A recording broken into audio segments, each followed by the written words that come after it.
Hi, welcome to part one of the series finale of the Creative Industry Insight podcast, a podcast that takes a look at various roles in the creative world. I'm your host, Bobby.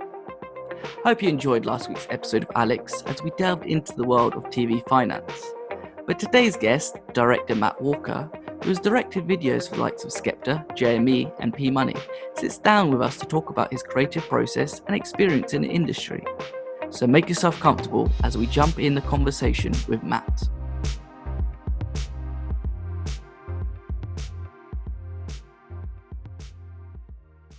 Hey Matt, how's it going? Hey, I'm good, man. How you doing? Yeah, not too bad, not too bad. The weather's died down a little bit, so it's a bit miserable, but I guess that's a blessing when Yeah. you're stuck inside recording and editing. It helps Yes. quite a lot. It's funny. There's one night, I think it was last week, where it was like 26 degrees at night. And I suffered. Man. And like it rained the next day. And that just cooling down of everything just really was a relief. So I do like the sun, I do like the heat. It can be a bit intense seeing as we live in London, or I live in London, and there's no sea breeze. So having a bit of a cool down is always a good way to like refresh myself and, not get too cooked in this heat. Yeah, especially when the air is so dry and you're walking around and you're Oh. just like, I'm not sure if I'm on Mars or if I'm actually on on the street, because I just can't seem to be grasping anything. My mouth is just constantly dry. It's crazy, yeah. But when the sky's blue, I'm happy, man. Which it is right now, as I'm on window anyway. Yeah, it's quite cloudy my end, so I'm quite happy Oh at the moment. no. Okay. So, well, I'm not going to complain, but I might as well jump straight into it. Do you remember the moment when it clicked when you wanted to become a director? Because you started out in editing and VFX, if that's correct. Yeah. I think that goes back to uni. I think when I was doing my application for the digital animation and modeling degree that I did. And that was like 2004, I think. Anyway, they in the interview they ask you like, where do you see yourself in 10 years, 20 years? Like, what do you want to be? And like at the time, I knew I wanted to be in animation, but when they asked me that question, it didn't catch me off guard. But I hadn't prepared an answer for it.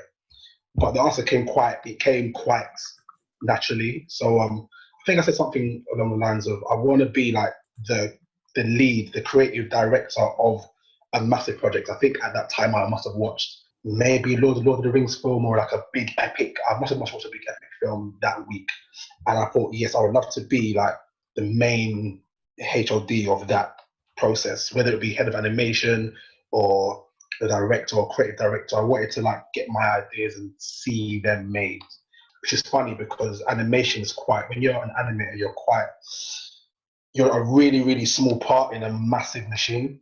And I didn't realize that as much.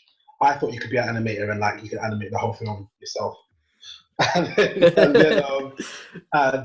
Which you kind of do in uni. You animate your own. We had to animate a short film for our final year project, our final degree project, which also was a good way for me to establish myself in terms of like what I wanted to do and storytelling and stuff like that. Final year was actually a good indication of, okay, cool, I can tell stories. I enjoy telling stories. I enjoy storyboarding. I enjoy, executing my ideas and seeing them made. So I'd say definitely around uni times. With when you were doing your final year and the animation storyboarding, has that helped you further down the road trying to sort of get your ideas from your mind onto paper? Do you know, that's funny because I would definitely say that going to uni, when I went to uni, I wanted to do animation. I wanted to work for Pixar, DreamWorks. I wanted to do all that kind of stuff, and then I realized that it's a hard industry to get into, man. And I used to question myself, like, did I waste my time doing animation? And that final year, because a lot of the final year in that project, in that degree was film theory and editing and acting and storyboarding, and I always look back to it all the time. I haven't animated in a very long time, and I came back to my animation and the things I learned from uni recently when I was storyboarding and animating a previs for a JME video that I did, and it just brought all of the skills back. I had to dust them off. Like this has been like over 10 years since I touched the animation software. So yeah, I do always go back to university and the things that I learned there. Yeah, constantly. I mean, that was a good base for me. I kind of it wasn't my film school, but it did send me in the right direction. Well, once you finished uni, did you still wanted to sort of direct animation, or did you want to sort of more create the story of it? Oh, see, I didn't know what an animation director was, so I knew how to be a character animator. I knew the different departments within animation, like the compositors. You've got your crowd people, you've got your character animators, your creature animators. I didn't know who directed. I didn't know how you directed that kind of thing. So I guess I just thought that the main guy would animate and direct himself. So when I left, I want any job. I wanted to get into games, into storytelling. I just wanted to get into the industry to be a part of a major project. Like I did a little internship at Frame Store, and they let you like do match moving and things like that. And I think that's when I kind of realized that I didn't want to be a part of such a little part of the process. I wanted to have like a major influence on the story being told, the style that it's told in, and that just being a match mover or a compositor on one scene or two scenes in a film, it just wasn't going to be enough for me. I had too many ideas for that. When did you sort of want to decide to sort of move into more directing and get into live action?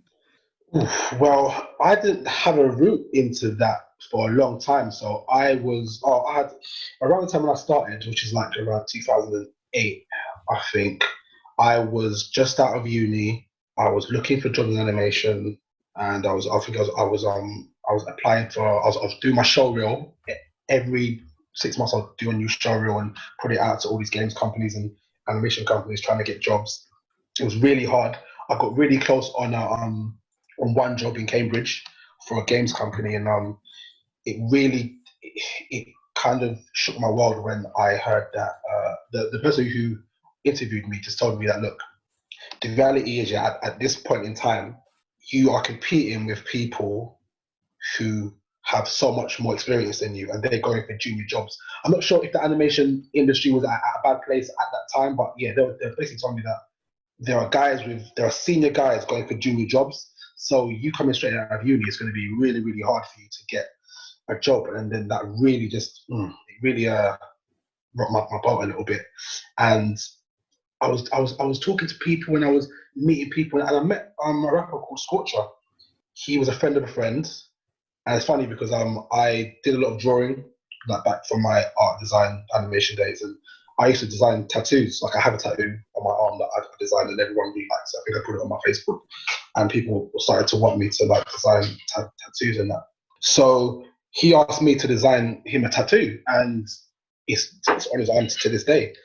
From there, like I realized that he was taking his music career a lot more seriously, and we just started talking. He wanted to direct himself, so I wanted to get into that kind of. I love music videos, by the way. I'm not sure there was a time where I wanted to be a music video director per se, but there's probably a time when I was like, yeah, this is something I could do, like the Hype Williams times and that kind of thing. So he wanted me to be an editor or help him with some of his videos, and me and another friend of ours started shooting videos together, and that was like my first little dip into live action filming. Had I not met Scorch, I'm not sure what that would have been actually. It's quite funny, like those little moments where you meet a certain person who just like everything just clicks. But I guess your friendship's going to be over once you see him again. He's got like your tattoo covered up or something, and be like, "Uh-oh." I hope not. Yeah. I've got to check his arm. Because he wanted to get into directing, how did you sort of change his mind to be like, let me do one video for you. Let me show you what I can do. Do you know what it was? It wasn't a case of changing his mind. It was a case of, because at the end of the day, he had no experience. I had no experience. He had ideas. They were his videos for his songs. At the time, he was taking his career a lot more serious. He was on pirate radio station. He built up a little bit of a fan base. He was getting attention, and he decided, yeah, I'm gonna take this music thing really seriously. So it was a good time to meet him, and he wanted to get out his own ideas. So us both, me being from that kind of world and like having a little bit of experience in like filmmaking, editing, having made a little short film, told a story, knowing about shots, how to capture stuff. we kind of like co-directed. So we would storyboard together, we would go through ideas together, we'd write treatments together, and we'd kind of like, yeah, work on our process together. On set though, he would be the guy because he's a very confident person. He's very good on set. He can articulate what he wants, especially since it's his video. So on set, it was a case of him taking the leads and then us conferring about things on set, and then him again just barking the orders out to people. And then in the edit, that was like my domain where I would like make everything come together. You know, that was kind of the dynamic, and I guess it was a partnership, a collaboration, and I don't think I ever. I can't say I directed one of his videos.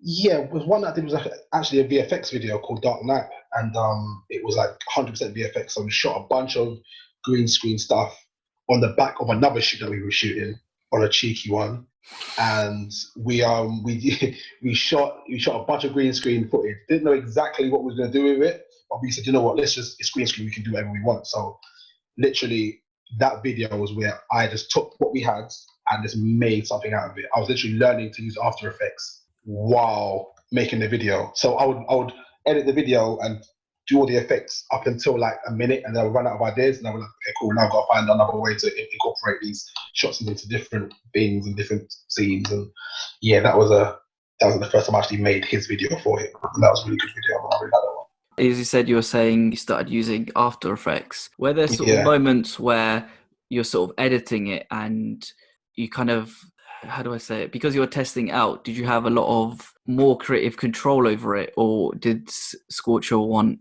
something specific with his idea? He was really open. Like we knew he wanted to look like Sin City. That was his brief, should I say? That was the brief. It was like, okay, Sin City, it's a dark kind of thing. So I was like, that was the brief. But with that, it was like, Matt, do what you want, man. Do what you can. I literally had the book, the After Effects manual for dummies, and my computer and the footage, and it was like, okay, cool, I'm just gonna do some shit. And luckily, it was a case of everything I was doing was just coming off, and he liked it, so he just said, yeah, this is sick. There was no real no notes or anything like that. He just kind of gave me full creative control. That must be quite a little bit daunting, starting out and be like, yeah, here you go, it's all yours to sort of sort out. Do you know what? I brought it upon myself. I said, I can do it. I said, this is going to be easy. And so, yeah, I couldn't show any sign of weakness when I was struggling. But yeah, it took a few weeks. But I think the result was really cool. And I think he really liked it. So yeah. Being so involved with the editing process as well at the beginning, how important is editing to you and making your ideas sort of snappy? It's funny because when we started, we used to just wing it. We didn't know what we would do. There was a point where I didn't know what a DOP was, and we didn't hire one. And then our hire company, Shoot Blue, actually, they were really helpful with us because we used to hire our camera kit from them, and they used to say, well, you know, you need like an AD for this, an AC for this, you know, you need a DIT for this, you know, you need a DOP to like kind of, you know, a gaffer. It was like, what are these roles?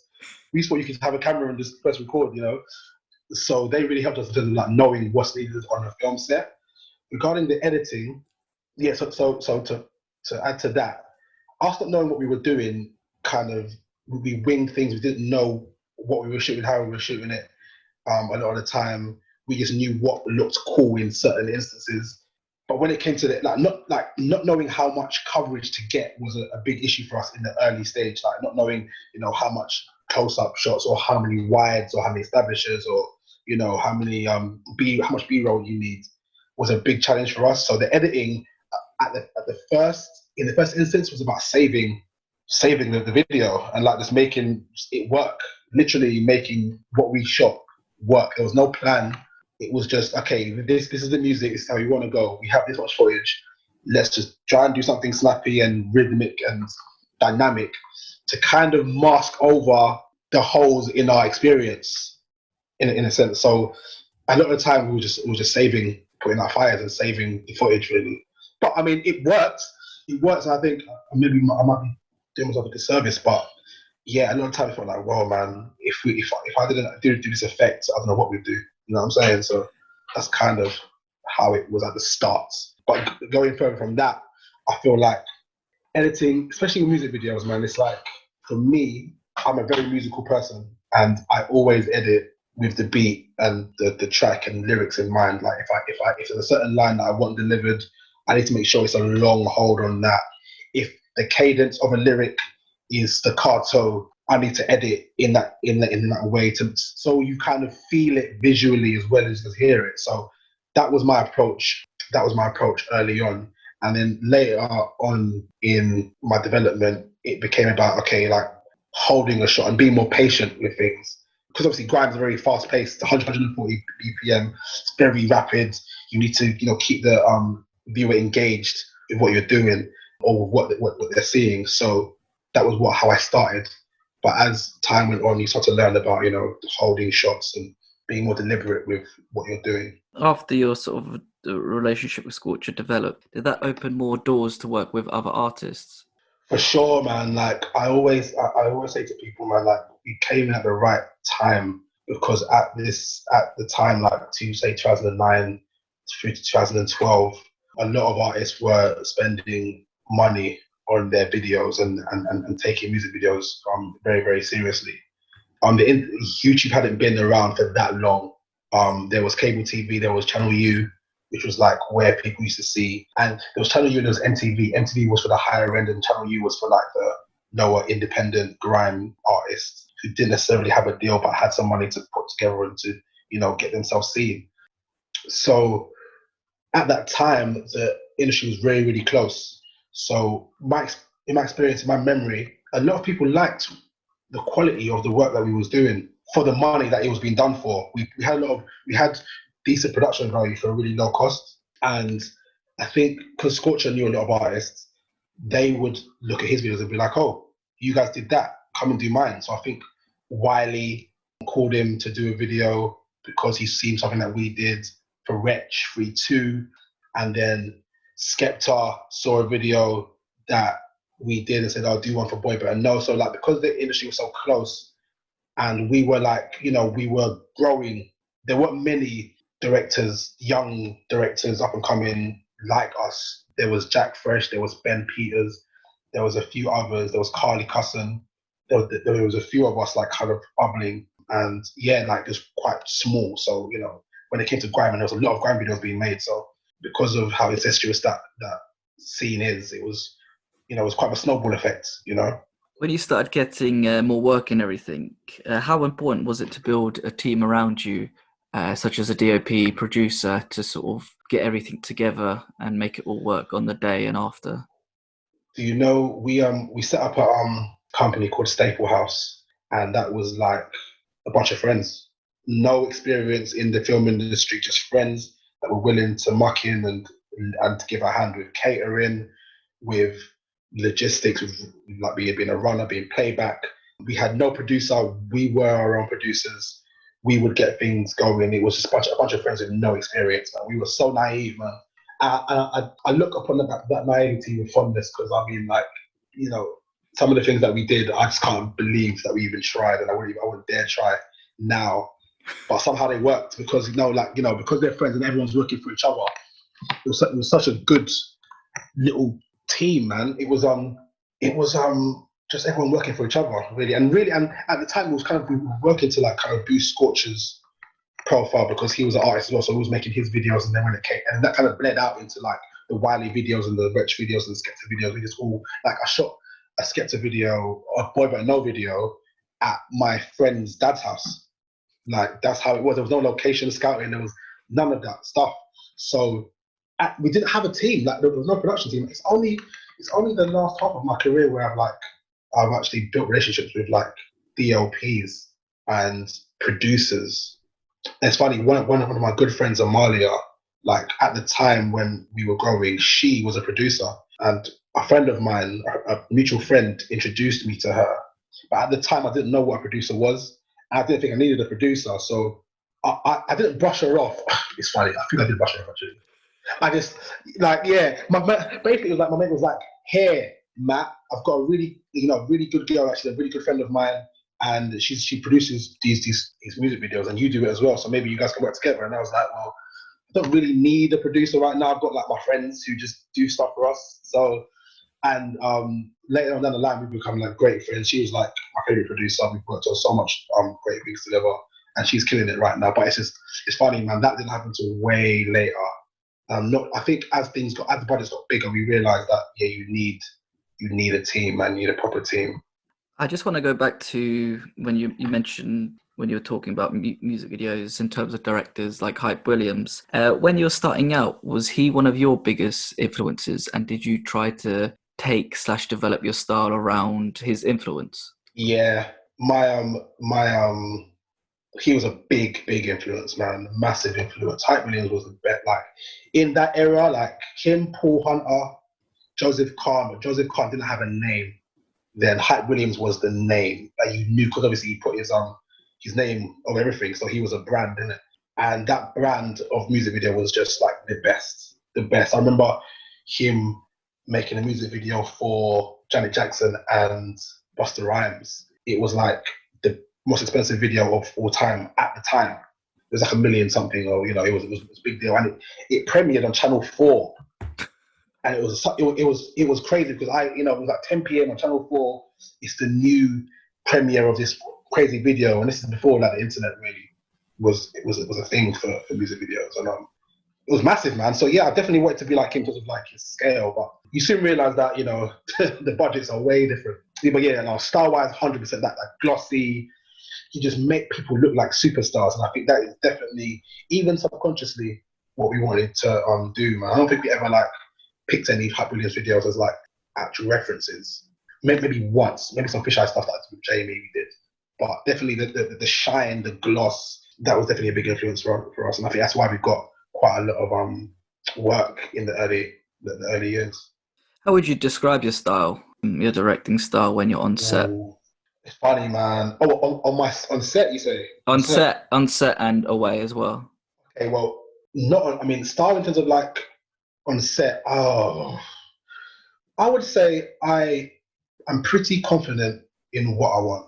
I know I've stressed out about it enough at home and in the treatment phases to know what it is that I want. And that's now. Before, I couldn't tell you what my style was. I was just winging it. That was my style in the first half.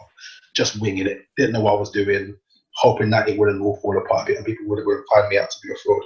That was the first half. The second half is like, now I'm a bit more confident. I know what I want. I know the people I need to get it done. I'm quite calm. I like to be as friendly as possible on set. I'm not a shouter. I like to think of it as a team effort. So as long as my crew's happy and everyone's happy, we can all, do something, make something good. And it's funny because, again, it's like another early lesson that I learned when hiring crew is that there was a shoot I'd had in like Shoreditch, and it was me. We had a Steadicam guy. It's like, we couldn't afford anything. But the Steadicam guy was also our DP. We had a AC, no DIT. So the crew was probably about 3 and me. They came early on a Sunday in Brick Lane, and I hadn't bought food. I hadn't bought breakfast, and I didn't know because I just eat my breakfast at home and come and shoot. And me also, I'm someone who can go on set and not eat anything all day. But I didn't. Me being naive, didn't realize that you had to like have your crew fed on set. So when they turned up and they realized I hadn't provided them any breakfast, they obviously saw that I was a bit naive and a bit new to it. So they're like, Matt, let me tell you something. I think it was the DP or the Steadicam guy who pulled me aside and was like, Matt, look, let me tell you something. Whatever you do, yeah, make sure in the morning that your crew is fed and happy, and then everything will be fine. Everything will be fine. Just knowing that, because there have been times where maybe I'd seen that people were a bit off or not reacting to me as I would expect them to, and not realizing why. Yeah, that was kind of a wake up call. Again, like my thing is keeping my crew happy. I think I'm a cool guy, man. I haven't heard any slander on my name, man. I'm chill. I don't panic about things because I'm quite like, I've had such bad experiences due to lack of experience in filmmaking that I'm impervious to stress. I've come close to like quitting a job mid shoot like on lunch just because the pressure was so high and I was tired, hungry, didn't know what I was doing, had calls from all different kinds of artists, and I just didn't feel like I could handle it. And I felt like this, if I can get through this, I can get through anything, man. I can get through anything. So, you know, those really bad experiences on set kind of made me a bit zen. I don't really. I've had shoots where the whole venue has flooded because of a sprinkler, and I did not. I just was like, okay, this is what happens, you know. So I'd say I'm quite zen, man. I'm quite chill. You said you weren't really a shouter, you're more of a relaxed demeanour on set due to experiences. But when you're working with new artists on their sort of first videos, how do you prep them and communicate to them what you want from them? Um, See, I like one thing I do, which is my style, is like I don't like to bark instructions at people when they're doing something wrong or give them too much direction. Because I realize how when you're in front of that camera and everyone's looking at you, the DP, the makeup, your label, and you're nervous and you're not really doing it. You really need that encouragement. And I like to take, especially when it comes to artists, I take them aside and talk to them privately. So it's just me and them, and we just build a rapport separate from the label, the manager. It's just me and you, because at the end of the day, on the set, it's going to be me and you that are interacting, and me trying to get things out of you. I like to know what you like. I like to know what kind of person that you are. Some artists will come to me and say, okay, this is what I like. This is how I work, and just leave me to it. You know, and I'll be like, cool, that's cool. I can be hands off. I can definitely be hands off. Other artists can be quite shy, retiring, and leave everything in your hands. And when it comes to that, it's about developing trust. And I think those initial conversations, ideally in every situation, I would talk to the artists way before the shoot or meet them before the shoot and build a rapport with them so that when we get on set, we're not strangers and you're not taking directions from a stranger. Because building up that rapport can, you know, it can waste a bit of time. You could, you might have to get all the crap shots out early in the morning before you get warm. And if possible, I'd like to get warm and come in hot, come in hot. We know each other. You know me, I know you. We're friends, and there's trust there, and then we can just get on with the job. So yeah, I like to be quite close to the artist when it comes to us knowing how each other works. I guess that follows on to my next question, because you're a regular collaborator with JME, Skepta. How did those relationships come about? How do you maintain them? And how do you sort of communicate ideas with one another? And how does the creativity bounce off does the creativity bounce off one another? So it's different. Skepta and Jamie are two totally different ways of collaborating. I feel like with Jamie, I'll start with Jamie because Jamie is the one who I've collaborated with most. And with us, it's just two friends, man. It's just two friends who trust each other and want to make something cool. Just think of, just you're hanging out and you want to just make a little whole movie or do a little school project together or something. It doesn't feel like work. It just feels like, because he's the client, he's the boss, he's the label, he's everything. I've got no one else to please. And because the ideas are both his and ours, it's definitely just a purely collaborative process. Like we'll bounce off each other from the jump. One day I'll say something, I'll plant the seeds for an idea or have a concept and be like, yep, Jay, let's do this. And he'll be like, that's sick, let's add this. I'm like, cool, let's add this. He'll be like, no, let's take that away, let's add that. I'm like, so it's definitely, it gets to a point where you don't even know where the ideas come from. Like you don't know where it started. It's some videos you'll be like, okay, whose idea was that? And you wouldn't know whose idea actually was, because it's so intertwined, and the energy, it comes from both of us. So with him, it's purely collaborative, and we're friends. And I've known him from secondary school. And it's funny because we were friends in secondary school. We weren't in the same cliques in secondary school. Like I knew him, he knew me. We got closer in sixth form because we were in the same graphics class. And then after we left school in like 2001, we saw each other like on and off. How we got to making music videos together, I actually don't know. I've forgotten the first music video we actually did. And I'm not sure what that one is. but it might have come off the Skepta video, the Boy Better Know video that we did. But anyway, from the first one, it's just a case of like, we're both creative guys, we're both friends. It just we just bounce with each other, man. Skepta is different in the sense that he does know exactly what he wants, and a lot of the time he comes to a video shoot with or a video treatment phase with like a strong idea about what he wants to do or the ideas he wants to get across. It's just about how I'm going to execute that idea or how I'm going to add to that idea. Sometimes the idea is just like a concept, so it's not a fully thought out treatment.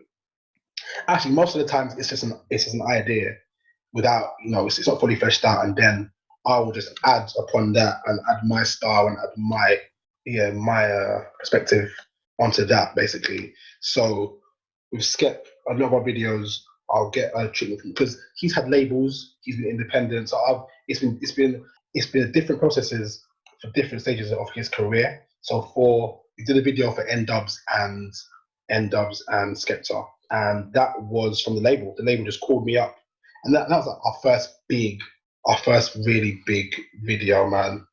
And it was the first one I directed myself, because at the time Sculpture was on tour with Ice Cube, I think, and we got the call and they were like, we want you to do this video. It's like the budget was more than we'd ever thought, we'd ever had. It's like 10 times worth of what we ever had.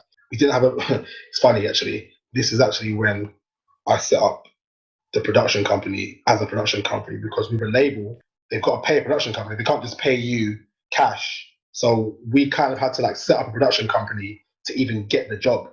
And there was a point where they were like, mate, if you don't have a production company address or bank account, then we can't give you the job. So we're scrambling, trying to write a treatment, produce the video, and create a production company all at the same time. And that was the first one. So that one was like a treatment. That was like, okay, cool. They said they want this. They want to be on a roof. They want pyrotechnics. And that's it. So write a treatment based on that. It was like a traditional label treatment, with brief. And that was the first one I did for him. Big one I did for him. And then after that, it became a case of him calling me up and saying, Matt, I've got an idea to do this. Let's go, let's do it. Kind of like the JME one, the JME relationship. And then more recently, it's been a case of, Matt, I have an idea or a concept. This is what I want. Go crazy with the idea. And then that's what I do. And then we go back and forth a little bit, and he'll come on set and be like, okay, cool, what are we doing? And then bam, we'll just get to work. I just want to sort of pick up on the Skepta No Security video. I know you snuck in some film references. I was trying to pick them up while I was watching it, and I think I probably got one. Maybe two, I don't know. I don't know. I'm kind of hesitant to sort of guess what they were. I think one of them was Nightmare on Elm Street, but yes. I think that's one of them, and maybe the other one's Singing in the Rain, but I feel like that might be completely off. There's the ones that are clear, I think. Yeah, you can see the Nightmare on Elm Street one. You can see Singing in the Rain, obviously.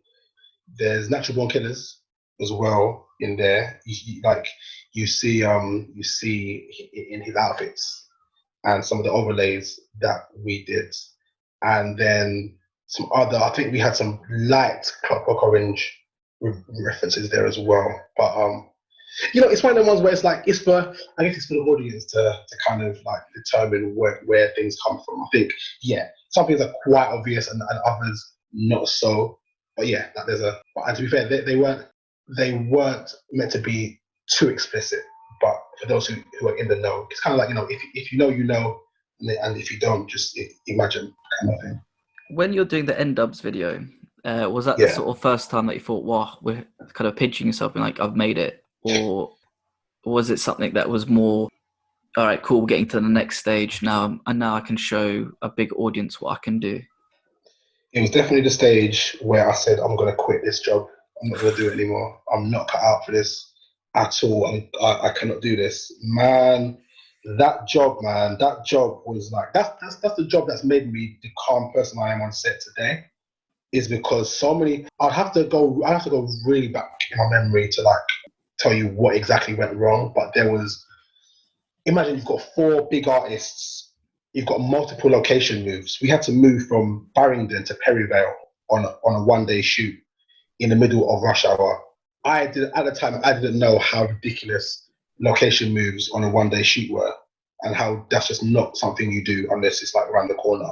But somehow, I think we had a lot of help behind the scenes. I think the production company, no, the hire company helped us a lot with rates and stuff like that. But man, that shoot was like, it was a point where I thought, yes, this is going to put us on the map, and this is going to let people know that, yeah, where we can do. I think it was showing people that we can do big things. At the time, I wasn't aware of sites like Promo News, or I was just becoming aware of sites like Promo News, and getting, maybe signing to a production company, because we had our own production company. I wasn't sure about, how to get jobs, because I think that's what it was at that time. We were doing videos and they were all like word of mouth within the industry, and that's good, but there's a limit to that because there are so many more artists out there. I might want to do a pop video one day, but I don't have any pop video people's numbers. They have never got my numbers. I'm not in that world.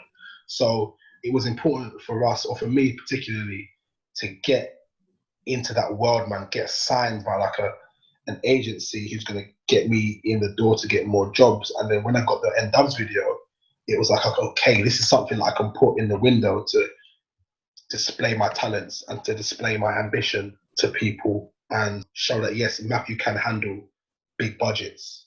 And I think that's what a lot of the issue is when back then, when you were an upcoming director, it was like, yeah, he can do these $2 grand, $1 grand videos, all right, but can he handle 20?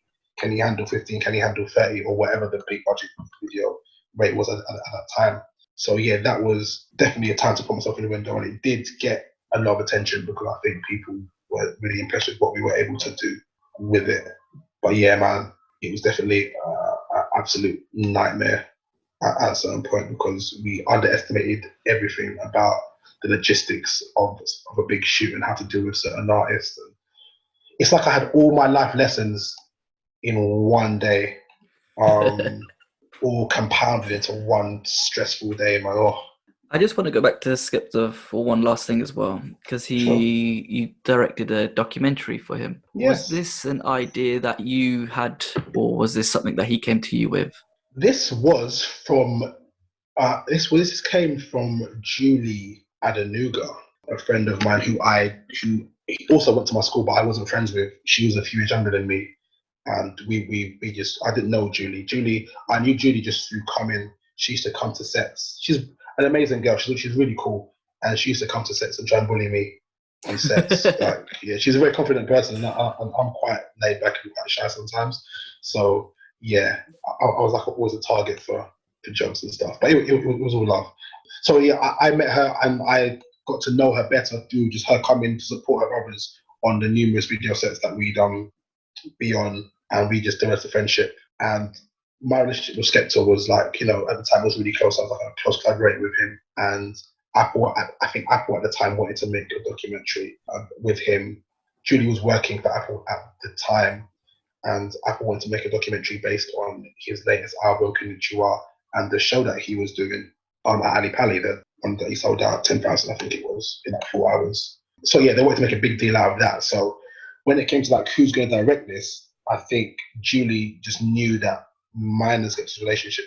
I mean, Skepta's not the easiest person to get something out of at the best of times anyway. So he definitely needs to be around people that he knows, that he respects, that he trusts. And I think me being a trusted collaborator with him made it like a no-brainer. I had a little bit of documentary experience at the time, and I did a job for Noisy, and I'm not sure if I did one in Africa before or after that one, but I had some documentary experience anyway. And yeah, me and Julie just got together and we started to just talk about a story. And because we know him so well, and we know his journey, and between me and her, we could definitely get the most out of him. I think that's what made it work so well, in my opinion. That's why they came to me and said, yeah, okay, Master Guy to do it. Did you create the structure for it, or did they already have something in mind? We sat down, and I think Julie was speaking to some other people about like how to structure it, what it needs to be about, and we came to a decision that it should because it was only going to be half an hour, so it couldn't be like a definitive biography of Skepta, because it's so in depth, talking about the Grime begins and things like that. So we thought we would talk about like a resurrection story and explore that, because Skepta, he's independent, but he has also in the past signed record deals. So he's flirted with record labels on and off, and I think it was a great story to just talk about the realization that doing things for the masses and not doing things for yourself is always gonna end in tears, and showing that realization that doing things for yourself and making music for yourself and doing you, not doing what the industry wants, that is where you'll find success. That's where you'll find your true fan base, and that's where you'll find happiness. And I think that story was so good, and it was a happy ending. He there was a time where he was really depressed, and starting from that depression to this show just seemed like a really powerful arc. People perceived him to be successful at a time where he was, yes, successful monetarily, but creatively he wasn't. And showing how he kind of went on this hero's journey. He went to America and started from the bottom up, met all these people and started to build relationships, and then he came back and became bigger than ever. And that was I thought that was a great story to tell, rather than just saying this is Skepta, this is what he does, kind of thing. Yeah, because it's weird, because I remember when I was at school, there was a lot of talk about Skepta, and then it kind of dropped off, and then he came back, and then he was just huge. Maybe it's just an age thing for me, because when I saw that he came back, it was like, oh my gosh, have you checked this guy out? This brand new artist. It was like, he's been around like a long time. It's just like, no, you're wrong. It's like, okay, sure. Oh my gosh. it made me feel a bit old as well when people were sort of saying that. And especially when you go to the concerts. I think I saw him a few summers ago. I felt like I was the oldest one there, and I was only like 25, Wow. 26. Oh my gosh. All these kids being like, yeah, it's like mosh pitting. It was just like, man, my back hurts too much now to mosh pit. Be in a mosh pit and everything. It's mad. Like he's had like a rebirth, because you have the old Grime Skepta who, those fans are like my age and a bit younger, like in their 30s. And then, you have this new artist, Skepta, who has all these other fans who are like another generation who didn't even know the Skepta pre, say, 2012 to 2013. So, with that resurrection of Grime, that those new fans saw him as like the king of that, but the groundwork had already been done. And so telling that story of like, for the new fans was good. I think there's still more to be told, but we'll see how that goes. Yeah, I'm sure there'll be more. I'm sure he'll get more success along the way, and yeah, especially like even in that sort of period, he was on a Drake album, had a whole track to himself. Yeah, like that's huge, man. Well, I think that's huge. It's crazy. What I want to touch on as well is you do a lot of pitching, but what is the pitch process for you, and what do you see as the key ingredient to win a pitch? Oh my gosh, pitching, man, pitching. Oh, pitching is super strange, man. I don't know, man. I'm not sure if you've heard about the I don't want to say it's a movement, but it's called We Direct Music Videos. It's like a group. It feels like a movement, which is basically, it comprises of loads and loads of music video directors who are essentially sick of the way they're treated within the music video industry, because to keep it simple, they are exploited. We are exploited in terms of, and just relating this specifically to pitching. The pitching process is probably the most frustrating and thankless tasks, because one of the things that we realized in this, because there was a forum, and one of the things that we realized in this forum is that a lot of record labels, they pitch to 100 or so directors without anyone knowing this. I think if directors knew that there was 100 directors being briefed for one job, it would definitely make them more, decisive about how to spend their time. And I feel like there's a lack of it's getting better now, I hope, but there used to be a lack of focus when it came to labels and commissioners sending out pictures to directors. They would just cast the net out as far as they wanted, knowing that they only have like 5 directors in mind to do it anyway. But then you've got 100 people spending, hours and days of their lives writing something that they're never ever going to get. And I thought it was quite lazy and quite unfair. I don't know if there is a hard and fast rule to what makes a great pitch.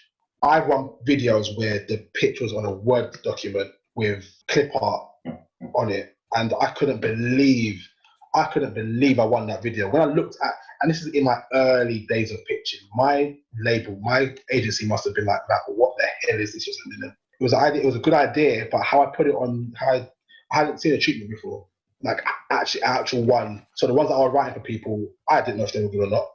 There were pictures and words, but when I look back at that pitch that I did, it was atrocious. But the idea was strong enough. So I think as long as the idea, as long as you can communicate the idea as simply as possible, that is a good way to start. A lot of people like to look at 25-page documents with loads of images and references and stuff, and that is enough to do the job. Some people just like 2 pages with 3 images and a blurb.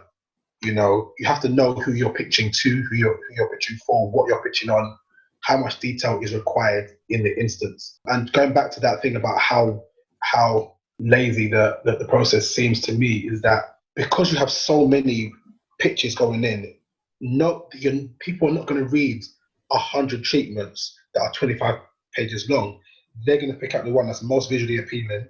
They'll pick out the one with the coolest name attached to it as well, and whoever communicates their idea the best. I'm not sure what my pitch ratio is. I'm not sure if I'm a good pitch writer. I could not tell you, because a lot of the videos that I've got throughout my career have been through word of mouth and people who wanted me. And I guess that put me in a kind of privileged position where there was a time where I was like, I get all these jobs by myself. Why am I pitching for a job? Like, people come and call my phone. So if you want to work with me, if you like my work and you want to work with me, then email me and call my phone and we can talk. The pitching process, it's not refined enough as it is. I feel like it's getting there, because again, this stuff, we do music videos, WDMV. They are really trying to refine the process to make it more about doing top lines first. So, this is something that I like. You have a pitch, you have a brief, and you should be very selective about what directors you want to pitch on this. Don't send it to every single director, because a lot of these directors, they'll write the idea, they'll get no feedback, and then they'll see the video a few months down the line and think, oh, they didn't get back to me on that.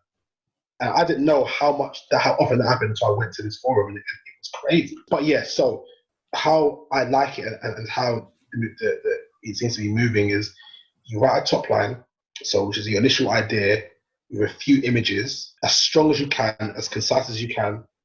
And if that label likes it, they say, okay, we like these 5 top lines. Instead of getting 100 directors to write 15-page treatments that could go in a direction that you are totally not with, how about you do a top line? You say, okay, I like these 5 top lines. These illustrate where we want to go. Then you pick those guys and you get those guys to expand on their top line and make a full treatment. That way it's a bit more refined, it's a bit more focused. People don't feel like they've wasted their time as much. I feel like a lot of directors, when they're pitching, especially in music videos, feel like they've wasted their time. I've got folders upon folders upon folders upon folders of treatments that I've written, that I've spent days on writing. I've got paid for none of them. And I think, how much hours is that? How much hours and days have you spent in total writing treatments that you didn't even get feedback for? And treatments that you've written that you were never going to get because they really had this director in mind, So yeah, a lot of time the pitching process makes me feel a bit exploited. I'd say I don't pitch as much. I'm very selective. I'm lucky that I can be a bit more selective over what I do now. But there was a time that I was writing like 3 pitches a week and getting no feedback. You know, it definitely needs to change.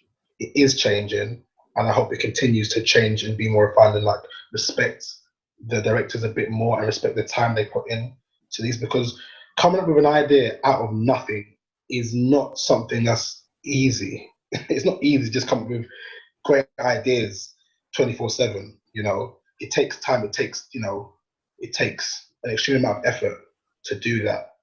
So if labels understood that more and respected that more, I think the pitch process would be a lot more kind. You know. So yeah, that's kind of my thoughts on that. Yeah, I feel your frustration a little bit on not getting back feedback for pitches, because I used to write pitches many years ago, and sometimes you'd get completely blank, and then you see the video a few months later, and then they've gone with somebody else's idea, but then they've like peppered in your idea a little bit from your pitches, and you're kind of sitting there being like, oh, okay, that's like, you could tell it's just been lifted straight. It's cheeky. From I've what seen I that said. a few times. Yes, I've seen that a few times. I try not to take those things personally, because it might be a case of the lyric for the song might have just inspired more than one person to come up with that idea. That's what I try and say to myself, instead of like, they saw my idea and they stole my idea. You do get pangs of that feeling. You do that does kind of come in your mind. It hasn't happened to me too often, but it has sometimes. I'm like, okay, so you've taken bits from all these treatments. So I like that from that treatment. I like that from that treatment. So let's just, we like this director though. So we're gonna go, this director, by the way, could you put this into your treatment, please? And some of the worst things with pitching is like when you're asked to rewrite it. They really like your idea, Matt, but they want you to just rewrite a few things and just adjust some things for the label, and just to make sure that they comply with this time or the artist wants to do this, and then you do it and you still don't get the job. You're like, what? So like, if you want me to rewrite the video, like I must have been close, right? Or you must like it. Because for me, if I want you to rewrite a video, it means that I want you to get it, but you're missing a few elements. And if you do these few elements, that means we've got what we want, right? No, clearly not, because I can rewrite a video. I don't think there's been a video that I've rewritten that I've got. And yeah, it leaves you disgruntled. It definitely does. And I've tweeted about it before, like about the pitching process. And again, only recently I found out that every director goes through this. It's not just me. I realized it wasn't just me. I mean, I should have, but yeah, you realize that even really big directors, they get the same thing, man. And I think that it's down to labels and commissioners and that whole machine to just treat it with a bit more respect, and then everything will be better, or just, think about the directors that you want to work on a job, instead of just casting the net out so wide. Because yeah, man, there are real people behind these treatments, and there's real time and effort and blood, sweat and tears, and hope, and no one gets paid for it. So you're getting a wealth of free ideas, free copy, free information. You're getting all this stuff that you can use at your discretion, by the way, but no one gets paid for it, So yeah, a more refined approach is definitely needed in that game. Even now to this day, I don't pitch that much unless the artist or label express a keen desire to hear from me. If it's a pitch that I feel like, there are some pitches where I feel like, I'm not sure I should have this outlook, but I feel like there's another director here who I would put ahead of me, so you should go with him. I feel like saying that sometimes, but my agent, my rep wouldn't like that. But yeah, there are sometimes I think, you know what, if this person's pitching on it, they should get it. They should get it, not me. I would love it, but my style, maybe I could do this, but there's someone who is refined and experienced in this style of video, and they should get this job. And I think if I was a commissioner, I would do that. I would know the scene, I would know the industry, I would know who works for what. There are wild cards out there, but at the end of the day, you should, as a commissioner, you should kind of know your artists, know the directors like the back of your hand. So as soon as you hear a song or see an artist, this director works with that. This director works with him, and it is hard work. But I think it just saves a lot of wasted time. What have been your favourite ideas to execute? I know 3 that come to mind that I absolutely love. Thank you for listening. Please subscribe, rate and review this podcast, and tune in next week for the second part of the series finale.